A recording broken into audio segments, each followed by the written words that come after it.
Hello friends last lecture में हम लोगों ने फंक्शन के बारे में डिस्कस किया हुआ था। फंक्शन के टाइप पढ़े हुए थे, फंक्शन की डिफिनीशन पढ़ी हुई थी। जितने भी फंक्शन के टाइप्स थे, फिर चाहे वो वन वन फंक्शन हो, फिर चाहे मैनी वन फंक्शन हो, फिर चाहे ऑनटू हो, मैनी वन हो या मैनी वन इनटू हो या मैनी वन ऑनटू फंक्शन हो, ठीक है। और इसके साथ साथ हम लोगों ने कंपोजिशन ऑफ फंक्शन भी पढ़ा हुआ था। हम लोगों ने कंपोजिशन ऑफ फंक्शन पढ़ा हुआ था और सारे जितने भी टाइप्स हम लोगों ने देखे थे, उन सारे टाइप्स के हम लोगों ने एग्जाम्पल भी देखा हुआ था। आज हम लोग क्या करेंगे, आज हम लोग सबसे पहले तो इन्वर्स ऑफ फंक्शन पढ़ेंगे कि इन्वर्स ऑफ फंक्शन होता क्या है, और उसके बाद हम लोग क्या करेंगे कि जो फंक्शन हम लोगों ने फंक्शन का टाइप पढ़ा हुआ था, फंक्शन की डिफिनीशन पढ़ी हुई थी, उसके एग्जाम्पल्स को और हम लोग और थोड़ा सा बढ़ाएंगे आज के लेक्चर में। तो सबसे पहले बात हम लोग करते हैं कि इन्वर्स क्या होता है। कोई भी अगर फंक्शन है, उस फंक्शन का इन्वर्स क्या होगा। तो हम लोग सबसे पहले स्टार्ट करते हैं inverse of function. Okay, inverse of function, ठीक। इसमें कोई दिक्कत होगी नहीं। फंक्शन को हम लोग f की पावर n इस तरीके से हम लोग क्या कर सकते हैं, थोड़ा सा शॉर्ट फॉर्म में लिख देते हैं, ठीक है। तो फंक्शन का इन्वर्स क्या होगा, इतना हम लोग जानते हैं कि अगर कोई फंक्शन है, लेट a एंड b, ये दोनों क्या हैं, नॉन एम्प्टी सेट हैं। क्या है? नॉन एम्प्टी सेट है, ठीक है। और ये क्या है, इसको हम लोग क्या रीड करते हैं, f from a to b be a function. क्या है ये, क्या है, be a function. Okay, then f inverse from b to a। Okay, ये क्या कहलाएगा, ये कहा जाएगा, इसको कहेंगे हम लोग, इसको हम लोग कहेंगे इनवर्स ऑफ फंक्शन। इसको क्या कहेंगे हम लोग, इनवर्स ऑफ फंक्शन कहेंगे। क्या कहेंगे, इनवर्स ऑफ फंक्शन। अब थोड़ा सा इसकी डिजाइन ये होगी कि अगर हम लोग जो फंक्शन पढ़ते थे, अगर वो a टू b था, ठीक, इस तरीके से, ये क्या था, फंक्शन था। इसको अंदर ना लिख करके बाहर लिखेंगे इस तरीके से, ये है फंक्शन, ठीक। तो जो इनवर्स होगा वो कहाँ से कहाँ तक होगा, अगर जैसे ये है इस तरीके से, ये f इनवर्स है, तो ये कहाँ से होगा, b से a पे होगा, ठीक। सबसे पहली कंडीशन तो ये होनी चाहिए कि अगर कोई भी फंक्शन है उसका इनवर्स एग्जिस्ट, फिलहाल हम लोग इसके बारे में बात अभी कर रहे हैं जिसको हम लोग आगे बढ़ाना चाहते हैं। तो फंक्शन क्या, फंक्शन की डिफिनीशन थी, क्या थी, function f from a to b is a function, is called function. ये है क्या, फंक्शन इज ए रूल। सबसे पहले तो क्या है, ये क्या है, फंक्शन क्या है, एक रूल है which associates each or every element of a to unique element of b, ठीक। ये क्या करता है, इसके x के यानी कि हर एलिमेंट को, ईच एंड एवरी एलिमेंट को, ईच का मतलब हम लोग फाइनाइट सेट के लिए यूज करते हैं, एंड एवरी हम लोग इनफाइनाइट सेट के लिए। एक दो टर्म यहाँ पे हैं, तो दो टर्म, एक है ईच है और एक एवरी है, तो ईच को हम लोग फाइनाइट सेट के लिए यूज करेंगे, इतना याद रखना, ठीक। फाइनाइट सेट के लिए यूज करेंगे, एंड एवरी जो टर्म होगा हम लोग वो इनफाइनाइट सेट के लिए यूज करेंगे, ठीक। तो इस चीज को ध्यान में रखिएगा। तो अ फंक्शन क्या है, अ function is a rule which associate, अगर फिर से इसको हम लोग रिकॉल करते हैं कि f from a to b, ठीक, f from a to p, f from a to b, a function is a rule which associate each और every element of a to unique element of b, ठीक। तो अगर ये function था तो ये क्या था, ये डोमेन था, और ये क्या था, ये कोडोमेन था। अब यहाँ पे क्या होगा कि ये डोमेन होगा यहाँ पे b, और ये क्या होगा यहाँ पे, ये कोडोमेन होगा b, सॉरी कोडोमेन होगा। तो यहाँ पे क्या होगा कि f इनवर्स क्या है, वो भी यहाँ पे वही फंक्शन ही, अगर f फंक्शन है तो f इनवर्स भी फंक्शन होगा। तो इसको हम लोग क्या बोलेंगे कि f inverse is a rule which associate each और every element of b, each और every element of b to unique element of a, ठीक। और जिस तरीके ऐसे बोलते हैं f x is equal to y, तो इसको क्या बोलेंगे हम लोग, x is equal to f inverse y. Okay, ये इस तरीके से बोलेगी, यानी कहने मतलब ये है कि इस तरीके से क्या जाएगा, एफ इनवर्स इसको लेकर के जाएगा, इसके साथ एसोसिएट करेगा। ये है, ये क्या है, ये है इनवर्स ऑफ फंक्शन। ठीक, इतनी बात समझ में आ गई है। तो कुछ चीज़ें यहाँ पे हम लोग नोट कर सकते हैं, नोट के तौर पे इसको भी आप लोग नोट करते रहिएगा। क्या नोट करना है, तो इसको हम लोग क्या बोलेंगे, ये अगर इस तरीके से है तो इसको हम लोग क्या बोलेंगे, इनवर्स ऑफ एक्स बोलेंगे। ठीक, कुछ चीजें हैं यहाँ पे नोट कर लीजिएगा कि domain of F inverse is equal to range of F, range of F is equal to B. Okay, कहने मतलब यहाँ पे ये है, अगर इसकी बात अगर हम लोग करें, जो इस तरीके से हम लोगों ने डिजाइन बनाया हुआ था, इस तरीके से जो डिजाइन बनाई थी, ये क्या थी, एफ इनवर्स था, ये यहाँ पे बी था और ये यहाँ पे ए था। ठीक, तो और एक चीज़ यहाँ पे ये भी बनाई हुई थी, जो हम लोगों ने लिखा हुआ था F inverse from B to A. Okay, इस तरीके से। तो इसको हम लोग क्या देख सकते हैं कि जो डोमेन ऑफ एफ इनवर्स होगा, यानी यहाँ पे क्या है, ये डोमेन है ना, ये पूरा क्या है, बी क्या है, डोमेन है, एफ इनवर्स का डोमेन है। और तो एफ इनवर्स का जो डोमेन होगा, वो जो रेंज होगी यहाँ पे किसकी, एफ, अब यहाँ पे क्या है, यानी कि यहाँ पे ये रेंज है, तो रेंज में वही एलिमेंट होंगे जो एसोसिएट होंगे ए के यूनिक एलिमेंट के साथ। तो यहाँ पे मैंने एक बात बोली हुई थी कि जो रेंज होगी यहाँ पे, जो रेंज ऑफ एफ होगा, जो range of F is subset of B, is subset of B, that means is subset of codomain. पिछले अगर दिख रहा है कि नहीं दिख रहा, नीचे का पोर्शन दिख रहा, थोड़ा सा इसको अगर हम ऊपर लिख दें यहाँ पे, अगर इसके मैं इसको ऐसे कर देता हूं कि range of F is subset of B. ठीक, और ये इक्वल कब हो जाएगी, सबसेट का मतलब ये है कि ये इक्वल कब होगी, इक्वल कब होगा, जब एफ हमारा ऑन टू होगा। ठीक, जब एफ हमारा ऑन टू होगा तो ये सबसेट हट करके पूरा पूरा इसके इक्वल आ जाएगा। मेरी बात को ध्यान से जो है समझने की कोशिश कीजिएगा। ये जो मैंने पॉइंट, ये जो चीज़ लिखी हुई है, ये किस लिए लिखी हुई है, range of F is equal to B कब होगा, रेंज ऑफ यानी कि इसकी वैल्यू जो होगी वो कोडोमेन के इक्वल कब होगी, जब हमारा फंक्शन ऑन टू होगा।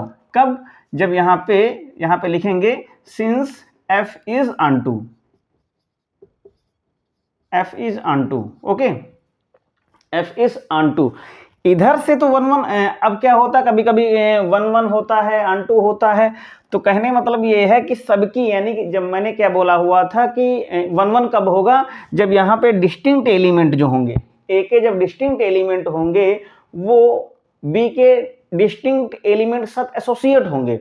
इसका मतलब ये है कि जितने भी डिस्टिंक्ट एलिमेंट ए के होंगे, उन सबकी एक डिस्टिंक्ट इमेज होगी। ठीक, डिस्टिंक्ट इमेज होगी, तो ऑब्वियसली जो पूरा पूरा रेंज होगा वो बी के इक्वल होगा। यहाँ पे क्या है, तब क्या है, यानी कहने मतलब अगर 1 1 हो जाएगा, 1 1 हो जाएगा और ऑन टू हो जाएगा, तो कोडोमेन ही रेंज के इक्वल हो जाएगा, कोडोमेन ही रेंज के इक्वल हो जाएगा। तो ये यहाँ पे जो लाइन लिखी हुई है, इसका मतलब ये है कि वो जो फंक्शन रहा होगा वो 1 1 भी रहा होगा और वो ऑन टू भी रहा होगा। तो इसी से ये चीज़ यहाँ पे फुलफिल होती है कि in case of inverse function 1 1 onto exist, जब तक 1 1 ऑन टू होगा नहीं, तब तक उस फंक्शन की इनवर्स हम नहीं निकाल सकते। ठीक, आई होप ये चीज़ समझ में आई होगी। इसके आगे हम लोग क्वेश्चन पे फोकस करते हैं, क्वेश्चन लगाते हैं।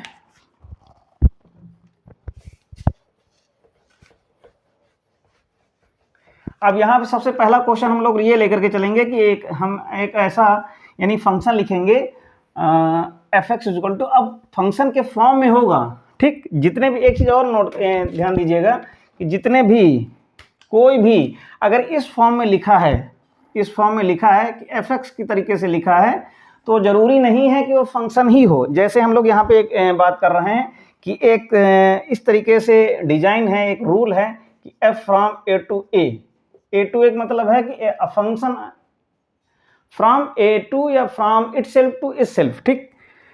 अब यहाँ पे एक इस तरीके से f from a to a and a की वैल्यू दी हुई है कि ए की वैल्यू क्या दी हुई है 1 2 3 एंड 4, ठीक, ये लिखा हुआ है। अब यहाँ पे सबसे पहला, अब यहाँ पे कुछ ऑप्शन दिए हैं, उनको हम लोग चेक करेंगे कि F1 F2 F3 and F4, ठीक। F1 F2 F3 and F4, F4, ठीक। यहाँ पे कुछ इस तरीके से कंडीशन दी हुई है कि एक्स वाई, ये ब्लू जो है वो सही से जच रहा है कि नहीं जच रहा है, अच्छा दिख नहीं रहा, काला ही सही था, ठीक है। तो यहाँ ब्लैक से, ये ब्लैक से ही लिखते हैं, इस नीला नहीं चल रहा सही से, इसको हटा देते हैं।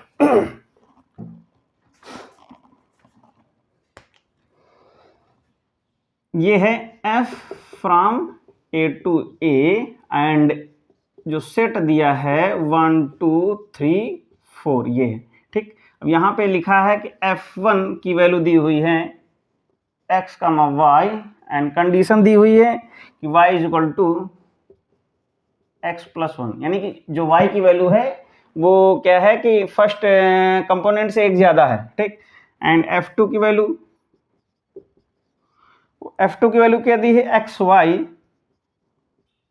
सच that x plus y greater than 4 and F3 की value x y such that y is less than x and F4 की value x y such that x plus y is equal to 5,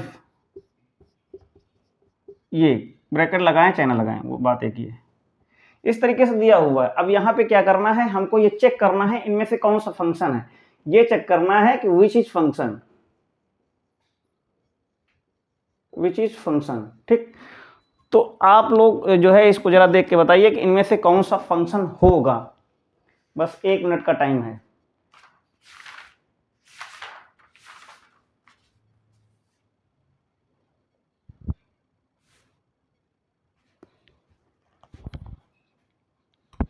अगर सबसे पहला वाला अगर हम case देखते हैं तो यहाँ पे कह रहा है F1 इज इक्वल टू, अगर यहाँ पे मेरी बात ध्यान सुनिएगा, अगर इसको हम लोग अगर थोड़ा सा कैलकुलेट करने की कोशिश करेंगे तो यानी y की वैल्यू क्या है इसमें एक जोड़ दें तो एक कंडीशन ऐसी आएगी, कहने मतलब ये है कि यहाँ पे जो मैपिंग है, जो फंक्शन है वो क्या है, यानी कि अगर यहाँ पे 1 2 3 4 है तो इधर भी 1 2 3 4 है, ओके, और ये क्या है फंक्शन है।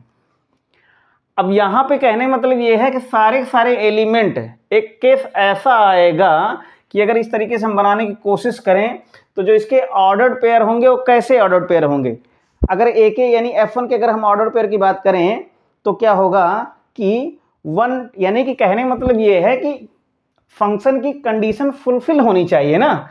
तो यहाँ पे अगर हम थोड़ा सा अगर काम करें, अगर यहाँ पे F1 को अगर हम लोग डिजाइन करेंगे तो F1 को कैसे डिजाइन कर सकते हैं, अगर हमने 1 लिया, ठीक, और 1 लेने के बाद अगर इसमें 1 जोड़ेंगे तो क्या हो जाएगा 1 2 हो जाएगा, और उसके बाद फिर से अगर हम लोग क्या करें कि यानी कि 2 लेते हैं, ठीक, तो अगर हमने 2 लिया तो दूसरा वाला क्या हो जाएगा वो 2 3 हो जाएगा। फिर इसके बाद क्या, यानी कहने मतलब ये है कि फिर इसके बाद अगर हम लोग यानी कि 1 2 लिया, यानी 1 की इमेज यहाँ पे क्या है 2 है, और 2 की इमेज क्या है वो 3 है, और 3 की इमेज क्या हो जाएगी 4 हो जाएगी, 4 की इमेज क्या हो जाएगी 5 हो जाएगी, ठीक। इसके अलावा अगर हमने क्या किया, यानी क्या है ये 1 1 पे जाएगा, ये यानी 1 की कोई इमेज ही नहीं मिलेगी। अगर हम लोग जरा इस बात को ध्यान दें कि अगर हम कहने मतलब ये है कि 1 की इमेज मिलेगी क्या, यानी सबसे पहले क्या मिलेगा 1 2 मिलेगा, 2 3 मिलेगा, फिर इसके बाद क्या मिलेगा 3 4 मिल जाएगा। इस तरीके से हम इसको देख सकते हैं। 1 अगर इस तरीके से है कि यानी इसके आगे कितना आएगा 1 2 3 3 कहाँ जाएगा 4 पे जाएगा, 4 कहाँ जाएगा, 5 पे जाएगा। मेरी बात ध्यान सुनना, लेकिन यहाँ 5 है ही नहीं, तो इसका मतलब ये है कि 5 की इमेज ही नहीं मिले, इस 4 की इमेज ही नहीं मिलेगी।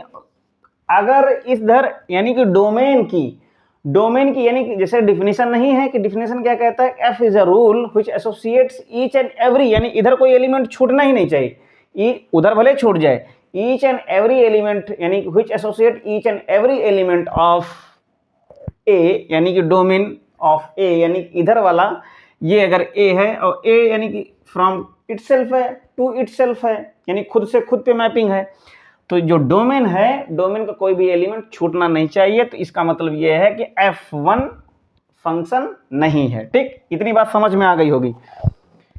इसके बाद अगर हम लोग दूसरा देखते हैं, दूसरे में क्या कह रहा है कि x प्लस वाई की वैल्यू जो है, दोनों को अगर हम लोग जोड़ते हैं वो 4 से छोटी होनी चाहिए। ठीक, बना लेते हैं। तो यहाँ पे 4 से छोटी मतलब ये है कि एक तो 1,2 बन जाएगा, ठीक, और एक 1,1 बन जाएगा ऑब्वियसली, एक 2,2 बन जाएगा, और एक 4 से छोटी होनी चाहिए ना, 4, तो यहाँ पे नहीं बनेगा, 2,3 बन जाएगा, और एक तो 3,2 बन जाएगा, और यहाँ से देखेंगे तो 1,2 भी बन जाएगा। अब यहाँ पे जरा बात ध्यान दें, 1,1 में भी बनेगा, 2,2 बनेगा नहीं, 1,1 बनेगा। अब मेरी बात ध्यान सुनिएगा, अगर इस तरीके से बनाते हैं पॉसिबिलिटी तो आएगी ना, तो यानी 1 2 3 4, 1 2 3 4, ठीक। अब यानी 1,1 में भी बन जा रहा और 1,2 में भी बन जा रहा। अब यहाँ से यूनिकनेस की कंडीशन फेल हो जाती है। क्या कहता है कि F is a rule which associates each and every element of a to unique element. Uniqueness की यहाँ पे कंडीशन यानी फेल हो गई, तो यहाँ पे यानी कि यूनिकनेस फेल हो गया, तो इसलिए ये भी फंक्शन नहीं होगा। ठीक, इसके बाद तीसरे वाले को हम लोग चेक करते हैं। तीसरे में क्या है कि y की वैल्यू x से छोटी होगी। ठीक, y की वैल्यू x से छोटी होगी, यानी कि कहने का मतलब ये है कि अगर x y के फॉर्म में है तो y छोटा होगा। y छोटा होगा बराबर भी नहीं हो सकता है, y x से छोटा होगा, तो कहने मतलब ये है कि यहाँ यानी कि 2,1 हो जाएगा और 3,2 हो जाएगा एंड 2,1 हो गया, 3,2 हो गया, 4,3 ये हो जाएगा एंड 3,1 भी हो जाएगा। जैसे यहाँ पे 3,1 3,2 लिखा, जैसे ही 3,1 3,2 लिखा, इसका मतलब है कि 3 की इमेज 2, 3 की इमेज 1, यहां पर भी यूनिकनेस खत्म, यूनिकनेस यहां पे भी खत्म। लास्ट वाले यानी ये भी फंक्शन नहीं होगा। लास्ट वाला देखते हैं, कह रहा है कि x प्लस वाई की वैल्यू 5 आनी चाहिए, तो 5 यानी दोनों को जोड़ करके 5 आना चाहिए, दोनों को जोड़ करके 5 आएगा। इसका मतलब F4 को बनाते हैं तो F4 में क्या आएगा, तो एक तो 3 2 और उसके बाद 2 3, बस यही दो बनेंगे। यानी कि जैसे अगर हम लोगों ने इस तरीके से फंक्शन बनाया तो यानी 5 कैसे कैसे आ सकता है, इसकी वैल्यू को अगर हम लोग देखें कि दोनों को अगर हम लोग जोड़ेंगे, ठीक, तो क्या सारे एलिमेंट यहाँ से फुलफिल हो जा रहे हैं, क्या सारे एलिमेंट यहाँ से फुलफिल हो जा रहे हैं। तो जैसे हमने यहाँ पे 1 2 3 4 लिखा, 1 2 3 4 लिखा, ठीक, इसको बाद में बनाएंगे। यानी कहने का मतलब ये है कि अगर यहाँ से अगर हम लोग 1 + 4 ले लें, यानी कि इन दोनों की वैल्यू यानी 1 = 5 आनी चाहिए, तो ये इसके साथ अटैच हो जाएगा, ये इसके साथ अटैच हो जाएगा, ये इसके साथ अटैच हो जाएगा और ये इसके साथ अटैच हो जाएगा, सबकी एक यूनिक इमेज मिल जाएगी। यानी कि अगर यहाँ पे बात करें तो क्या होगा, 1 4 एंड 2 3 एंड 3 2 एंड 4 1, ये ही के एकमात्र ऐसा फंक्शन है जो फंक्शन को डिफाइन करता है। ठीक, यही एकमात्र ऐसा फंक्शन है जो फंक्शन को डिफाइन करता है और फंक्शन की प्रॉपर्टी को फुलफिल करता है। ये यहाँ पे क्वेश्चन है, इसको हम लोग सॉल्व करने की कोशिश करेंगे। फंक्शन ये कह रहा है कि इस तरीके से फंक्शन दिया हुआ है, ठीक, ये क्या है, f x equal to x minus one upon x plus one, ये फंक्शन दिया हुआ है। इस फंक्शन को क्या करेंगे हम लोग, सॉल्व करेंगे। सॉल्व करने का मतलब है कि दैट मीन्स ये फंक्शन की वैल्यू दी हुई है, तो हमें निकालना है एफ ऑफ 2x। क्या निकालना है, एफ ऑफ 2x निकालना है। वो उस एफ ऑफ 2x को एफ एक्स के फॉर्म में निकालना है। तो जनरली हम लोगों ने क्या किया हुआ है कि यहाँ पे एफ ऑफ एक्स की वैल्यू दी हुई है x minus one upon x plus one, तो इस तरीके से दिया है। अगर हम लोग इसको चेंज कर दें, न्यूमरेटर को डिनोमिनेटर में कन्वर्ट कर दें, तो यहाँ पे इसका मतलब ये है कि ये इस तरीके से अगर 1 रहा होगा तो ये पलट करके आ जाएगा 1 अपॉन एफ एक्स आ जाएगा। न्यूमरेटर को नीचे कर दिया, डिनोमिनेटर को ऊपर कर दिया। अब यहाँ पे हम लोग कंपोनेंडो एंड डिवाइडेंडो का रूल लगाएंगे। कंपोनेंडो एंड डिवाइडेंडो का रूल ये होता है कि हम लोग क्या करते हैं, न्यूमरेटर में डिनोमिनेटर को ऐड करते हैं और न्यूमरेटर में डिनोमिनेटर को ऐड करते हैं एंड जो फिर से नीचे क्या करते हैं, न्यूमरेटर में डिनोमिनेटर को सब्ट्रैक्ट करते हैं। ये एक रूल है कंपोनेंडो को डिवाइडेंडो करने का, तो आप लोग इसको नोट भी कर लीजिएगा। इसमें करेंगे क्या, ये न्यूमरेटर है, डिनोमिनेटर में इसमें इसको ऐड करेंगे ऊपर और इसमें इसको सब्ट्रैक्ट करेंगे, तो क्या हुआ 1 प्लस एफ एक्स, नीचे 1 माइनस एफ एक्स हो जाएगा। सिमिलरली इसी तरीके से इधर करेंगे तो x प्लस वन में x माइनस वन को ऊपर ऐड करेंगे, नीचे x प्लस वन में x माइनस वन को सब्ट्रैक्ट करेंगे। तो यहाँ पे जब ऐड करेंगे तो इस तरीके से हो जाएगा, और जब सब्ट्रैक्ट करेंगे तो क्या हो जाएगा, माइनस माइनस ये हो जाएगा, माइनस माइनस प्लस हो जाएगा। अब यहाँ पे क्या होगा, इस x से x कैंसिल आउट हो जाएगा, ठीक है, और यहाँ पे ऐड हो जाएगा। तो जब यहाँ पे 1 से 1 कैंसिल आउट हो जाएगा तो यहाँ 2x हो जाएगा, नीचे 2 हो जाएगा, 2x से 2 को डिवाइड, कहने मतलब ये जो वैल्यू आएगी कहाँ से आ रही थी, ये वैल्यू यहाँ से आई है, ठीक। और यहाँ पे इस तरीके से हो गया। दैट मीन्स कहने मतलब है कि x की वैल्यू कितनी आ गई, x की वैल्यू ये आ गई, ठीक, ये x की वैल्यू है। अब फिर से ऊपर हम क्या करते हैं, रिकॉल करते हैं एक बार कि एफ ऑफ 2x क्या होगा। अगर ये x है तो यहाँ से अगर हम लोग निकालेंगे तो इसकी वैल्यू कितनी आएगी, यानी एफ ऑफ 2x की वैल्यू कितनी आएगी, एफ ऑफ 2x की वैल्यू कितनी आएगी, 2x minus one upon 2x plus one. Okay, ये इस तरीके से आएगी। तो यहाँ से एफ ऑफ 2x की वैल्यू कितनी आ जाएगी, इस तरीके से आ जाएगी। ये इतना क्या है, x है, तो x की जगह पे हमने क्या कर दिया, ये सब्स्टिट्यूट कर दिया, यहाँ पे इसकी जगह पे ये सब्स्टिट्यूट कर दिया। अब सब्स्टिट्यूट करने के बाद इसको क्या करेंगे हम लोग, सॉल्व करेंगे। तो 2 से मल्टीप्लाई यहाँ पे होगा, 2 होगा प्लस 2 एफ एक्स होगा, ये यहाँ से इससे वो हो जाएगा, यानी कि माइनस से मल्टीप्लाई करेंगे, यहाँ पे कितना हो जाएगा, -1 प्लस एफ एक्स हो जाएगा। यानी ओवरऑल कहने मतलब ये है, अगर इसको हम लोग सॉल्व करेंगे तो सॉल्व करने के बाद कितना आएगा, एफ ऑफ 2x की जो वैल्यू आएगी 3 of F x plus 1 upon F x plus 3 आएगी, ठीक। कितना आएगा, एफ ऑफ 2x की वैल्यू कितनी आएगी, एफ ऑफ 2x की वैल्यू आएगी 3 F x plus 1 upon F x plus 3। Next question पे बढ़ते हैं हम लोग। ये यहाँ पे एक फंक्शन है f x equal to x minus one upon x square minus 3x plus 3, ठीक। ये फंक्शन है, इस फंक्शन की हमको क्या निकालना है, रेंज निकालनी है।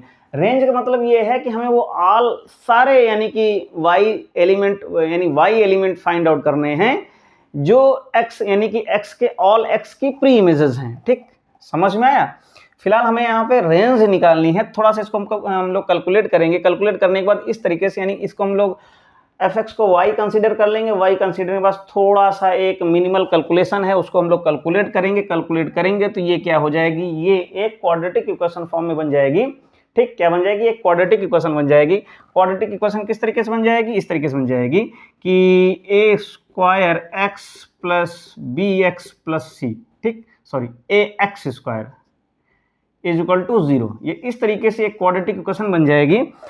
अब यहाँ पे अगर हम लोग कंसीडर करें कि x की value if x is real हो जाए, if x is real then implies that जो हमारा d का जो वैल्यू होता है, d डिस्क्रिमिनेंट होता है, वो ग्रेटर देन और इक्वल टू 0 हो जाएगा फॉर रियल के केस में।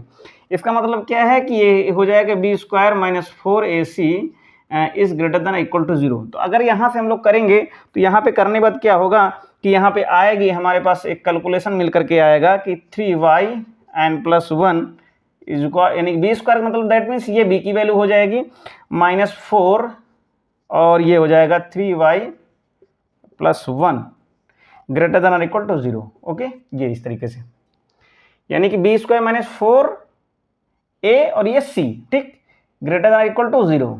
अब यहाँ से थोड़ा सा हम लोग कैलकुलेट करेंगे तो यहाँ से एक यानी कि 2 तरीके से मिलेंगी, ये और ये सेम है, तो क्या हो जाएगा यहाँ से, यानी 3y एन प्लस 1 और एक दूसरा मिलेगा, यहाँ से क्या कैलकुलेट करेंगे, कैलकुलेट करने के बाद मिलेगा 1 माइनस वाई, ठीक, is greater than equal to 0। अब यहाँ से क्या होगा कि अगर इसकी वैल्यू को अगर हम लोग यहाँ से करेंगे तो इसकी value greater than equal to हो नहीं सकती, क्योंकि ये क्या है, निगेटिव में आ जाएगा। इसको क्या करेंगे, यहाँ से अगर हम लोग करेंगे तो यहाँ कहने मतलब ये है कि एक तो ये हो जाएगा 3y + 1 is greater than equal to 0, एक ये। तो यहाँ से क्या मिलेगा कि जो y की वैल्यू होगी, इसको इधर लिख देते हैं हम लोग। इतना लिखने के बाद दो चीज़ें मिलेंगी, एक तो एक ये मिलेगा और एक यहाँ से मिलेगा 1 माइनस वाई की जो वैल्यू होगी ग्रेटर देन 0 होगी। दोनों से अगर हम लोग कैलकुलेशन करेंगे तो y की जो वैल्यू होगी वो क्या होगी, वो less than or equal to, यानी कि greater than or equal to 1 होगी। और दूसरी वाली वैल्यू क्या होगी कि y की value greater than or equal to -1/3।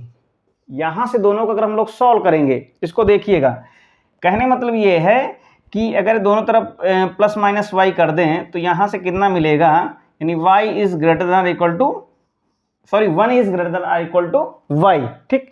यहाँ से अगर हम लोग करते हैं तो यहाँ से कहने मतलब ये है, सबसे पहले 1 को सब्ट्रैक्शन करेंगे तो यहाँ से क्या हो जाएगा, 3y greater than or equal to, यानी कितना होगा, -1, ठीक। तो कहने मतलब ये है कि यहाँ से जो y की वैल्यू होगी वो ग्रेटर देन इक्वल टू कितना होगी, माइनस का 1/3, 3 नीचे चला जाएगा ये। तो यहाँ से इसका मतलब है y की वैल्यू 1 से छोटी है, ठीक। तो y is less than equal to 1 और y की वैल्यू यानी कि -3 से क्या है, बड़ी है, तो यानी ये हो जाएगा माइनस का 1/3। ये क्या हो जाएगा, ये भी ग्रेटर देन इक्वल टू 0 हो जाएगा, ठीक। तो कहने मतलब ये है, इधर वाला पोर्शन दिख रहा है, ओके दिख रहा। तो कहने का मतलब ये है कि जो रेंज होगी इस y की, रेंज क्या होगी, यानी क्या होगा, यानी कि क्लोज इंटरवल होगा, यानी -1/3 एंड 1, ये होगा इसका इंटरवल, ठीक। यानी ये इंटरवल दैट मीन्स रेंज होगी कि जो y की जो रेंज है वो कहाँ से कहाँ के बीच में होगी, -1/3 और 1 के बीच में होगी इसकी रेंज, ठीक। इतनी बात आप लोगों को आई होप समझ में आई होगी, ठीक है। तो नेक्स्ट क्वेश्चन पे बढ़ते हैं हम लोग। एक क्वेश्चन ये है कि f from z to z, z यहाँ पे क्या है, एक यानी सेट ऑफ इंटीजर है, क्या है, सेट ऑफ इंटीजर है। अब यहाँ पे ये बताना है कि कौन कौन से फंक्शन, एक फंक्शन दिया हुआ है f(x) = x³ दिया है, ओके, एंड एक फंक्शन दिया हुआ है f(x) = x+2 दिया है, और एक फंक्शन दिया हुआ है f(x) = 2x+1, ओके, एंड एक फंक्शन दिया हुआ है f(x) = mod x, ये दिया हुआ है।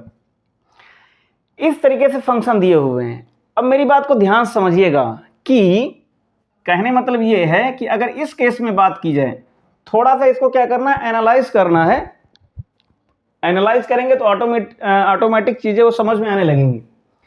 जेड कैसा होता है, ये है जेड, इधर से भी जेड क्या होगा, अगर यहाँ पे 0 है तो ये -1, -2, -3, 1, 2, 3, 4 एंड सो ऑन, बिल्कुल जस्ट लाइक दिस। निगेटिव में वो सारी चीजें इधर आएंगी, बिल्कुल इधर भी ऐसे ही। अगर इसकी बात करें, मान लो -5, -4, -3, -2, -1, 1, 2, 3, 4 एंड 5, इस तरीके से क्या है, मिलेंगे। यानी कि itself from z to itself वही सारी चीजें हैं, ये भी सेट ऑफ इंटीजर है, ये भी सेट ऑफ इंटीजर है। एक्स क्यू भी बात देते हैं, एक्स क्यू में जो भी वैल्यू लेंगे, जो भी निगेटिव टर्म लेंगे, ठीक। कहने मतलब ये है कि जितने भी, अगर माइनस को करेंगे तो क्या आएगा, माइनस इधर चला आएगा, ठीक। क्या होगा, माइनस को अगर हम लोग -1 की वैल्यू लेंगे तो -1 भी इधर ही चला आएगा। और इसके अलावा जैसे कहने मतलब ये है कि अगर यहाँ पे माइनस की वैल्यू इधर आ जाएगी, 1 की वैल्यू इधर आ जाएगी, ठीक। मेरी बात को समझने की कोशिश कीजिएगा कि जो x³ की जो वैल्यू निकालेंगे है ना, ये गलत तरीके से मैं बता रहा था, इसके बारे में थोड़ा सा ध्यान दे। ये देने वाली चीज है कि कहने मतलब ये है कि मैं गलत था थोड़ी देर के लिए, क्यों? क्योंकि यहाँ पे एक्स क्यूब इक्वल टू क्या लिखा है, एफ एक्स लिखा है, ठीक। और यहाँ पे यानी कि ये 1 1 तो हो जाएगा, कहने का मतलब है कि अगर इधर से अगर हम लोग करें, लेकिन इसकी इमेज कैसे होल्ड, यानी बाइजेक्टिव ये ऑनटू होगा कि नहीं होगा इधर की। तो यहाँ पे क्या करेंगे हम लोग, ये x cube equal to y हो जाएगा। अगर और यहाँ से एक्स की वैल्यू कितनी हो जाएगी, क्यूब रूट ऑफ वाई। ये क्यूब रूट का मतलब ये है कि अगर यहाँ पे अगर कोई भी y एलिमेंट अगर हमने लिया, मेरी बात ध्यान समझिएगा, यहां से y की यानी y की घात कितनी आएगी, 1/3। यानी यहां से कोई ऐसा एलिमेंट है जिसका क्यूब रूट निकालें और वो इधर होल्ड करे। जैसे मान चलो कोई भी एलिमेंट, जैसे हमने यहाँ पे 8 का तो निकाला, 2 हो गया, 2 हो जाएगा। लेकिन यहाँ पे जैसे सपोज जैसे हमने क्या किया, ऑनटू क्या कहता है कि जितने भी एलिमेंट इधर के हैं उन सब की एक प्री इमेज होनी चाहिए, ऑल एलिमेंट की। तो जैसे इसका 2 का अगर हमने क्यूब रूट निकाला सपोज दैट, तो क्या वो जेड में एग्जिस्ट करेगा, नहीं करेगा। तो इसलिए ऑनटू होगा ही नहीं होगा, 1 1 तो हो जाएगा। किसी की भी 1 1 है, ऑब्वियसली 1 1 है।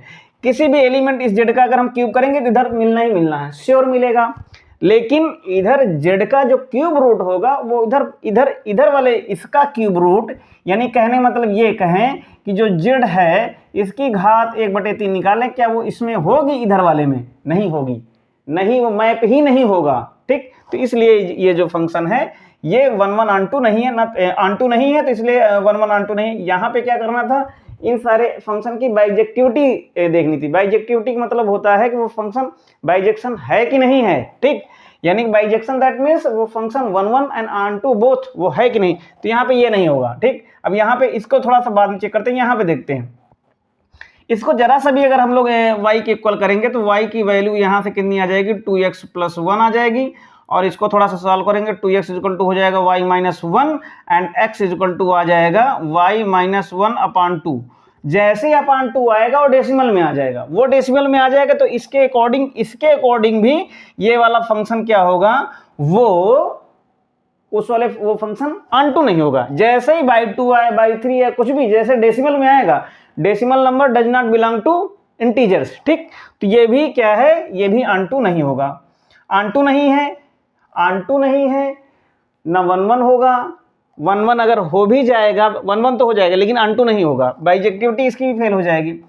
अब इसमें देखते हैं इसकी वैल्यू क्या होगी। इसकी जो वैल्यू होगी वो इस तरीके से फंक्शन को डिफाइन किया जाएगा कि यहाँ पे x यानी यहाँ पे -x, यानी कि इसका मतलब क्या है, x > 0 और इसकी क्या हो जाएगी, x > 0।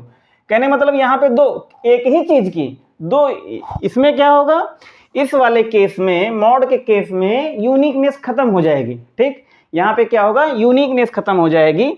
अगर यहाँ से कोई भी एलिमेंट अगर हम लेते हैं, यानी कि एक की एक बार 1 मिलेगी, एक बार 1 की -1 मिलेगी, तो क्या होगा, यूनिकनेस ही खत्म हो जाएगा। तो ये फंक्शन है ही नहीं, यानी कि ये मॉड ऑफ x अगर देखा जाए तो ये इसकी 2 इमेजेस मिलेंगी, तो ये भी नहीं, ये भी फंक्शन नहीं होगा।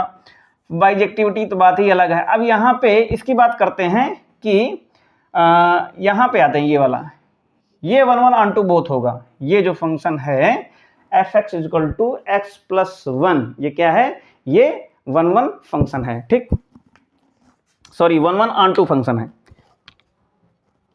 एक और कॉन्सेप्ट है जिसको आप लोग थोड़ा सा देख लीजिएगा कि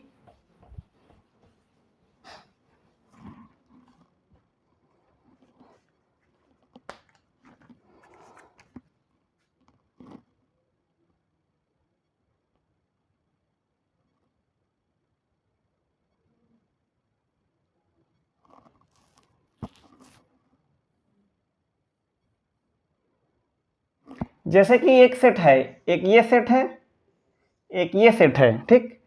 ये है A, ये है B, इसमें एलिमेंट हैं, इसमें नंबर ऑफ एलिमेंट हैं, नंबर ऑफ एलिमेंट हैं m, इसमें नंबर ऑफ एलिमेंट हैं n, ठीक। यहां से यहां तक क्या है, एक फंक्शन है, और ये फंक्शन है injective,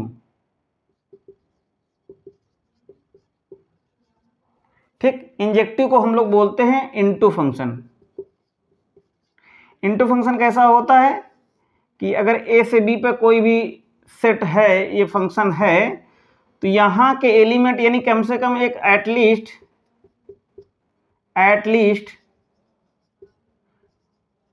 one element of b does not have pre image. इसको मैंने पहले ही दिन बताया था। तो उस फंक्शन को क्या बोलेंगे हम लोग? इंजेक्टिव फंक्शन बोलेंगे। तो कहने का मतलब ये है कि अगर यहाँ पे यानी कि हमारे इसमें यहाँ पे n एलिमेंट हैं, यहाँ पे m एलिमेंट हैं, तो यानी कि नंबर ऑफ इंजेक्टिव फंक्शन कितने बनेंगे? नंबर ऑफ इनटू फंक्शन या इंजेक्टिव फंक्शन कितने बनेंगे? वो बनेंगे n factorial upon n minus m factorial. ये याद रखना। ये तो था यानी कि इंजेक्टिव फंक्शन के लिए। थोड़ा सा नोट टाइप का है, थोड़ा सा इसको आप लोग इसको नोट डाउन कर लीजिएगा। अब इसके बाद अगर हम लोग बात करते हैं कि एक्चुअल में फंक्शन कितने बनेंगे अगर f from a to b है, इसमें एलिमेंट n है, इसमें एलिमेंट m है, इसमें एलिमेंट n है। ठीक, तो टोटल नंबर ऑफ फंक्शन कितने बनेंगे? तो नंबर ऑफ फंक्शन कितने बनेंगे? n to power m। ठीक, ये भी इसको याद रखना कि अगर कोई भी फंक्शन दिया हुआ है f from a to b और नंबर ऑफ एलिमेंट a में m है और नंबर ऑफ एलिमेंट b में n है, तो नंबर ऑफ फंक्शन कितने बनेंगे? वो n to power m function बनेंगे। ठीक है,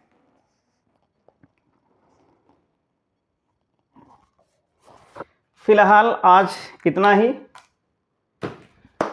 तो फिलहाल मतलब टाइम काफ़ी लगता है। अगर कोई भी क्वेश्चन अगर हम लोग सॉल्व करें तो लंबा वीडियो भी नहीं बन सकता। लंबा वीडियो बनेगा तो अपलोडिंग में टाइम लगेगा।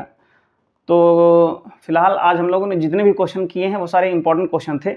और लास्ट लेक्चर, एक दो लेक्चर्स में हम लोग क्या करेंगे, फंक्शन और अभी देखेंगे। ठीक है, फंक्शन देखेंगे और फंक्शन के जो भी एग्जांपल उनको करने की कोशिश करेंगे। उसके बाद हम लोग टॉपिक को अपने चेंज करेंगे कि किस ओर हमको अपना टॉपिक ले जाना है, जिससे कि हम लोग जो भी 8-10 दिन अभी मार्च के बचे हुए हैं उसमें हम लोग थोड़ा सा अलजेब्रा को थोड़ा सा करने की कोशिश करेंगे। उसके आगे हम लोग क्या करेंगे, रेगुलर, जैसे अभी कल एक लेक्चर नहीं पढ़ पाया था तो आज वो लेक्चर पढ़ा हुआ है। तो थोड़ी जो भी इधर उधर की प्रॉब्लम्स होती हैं, वर्क हो जाते हैं।